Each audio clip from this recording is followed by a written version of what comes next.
声を上げろ。黙った僕の存在なんてどこにもないんだ。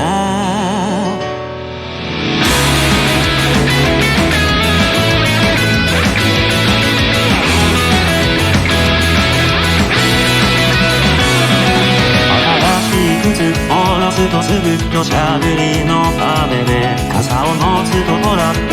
みたいに晴れるんだ。昔歯がいつもついてない星川に羽をすするほど食べた吐き気した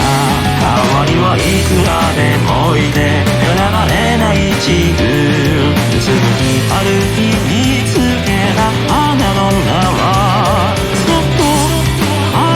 つけるスノードロ青く揺れる理想の夢がまた不甲斐ない僕を突き動かすから声を上げろ。黙った僕の存在なんてどこにもないんだ。もがけよやりきれない世界で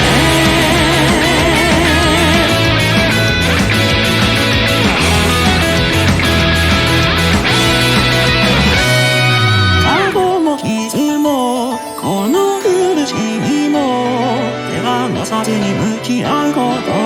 決めたんだ。落ち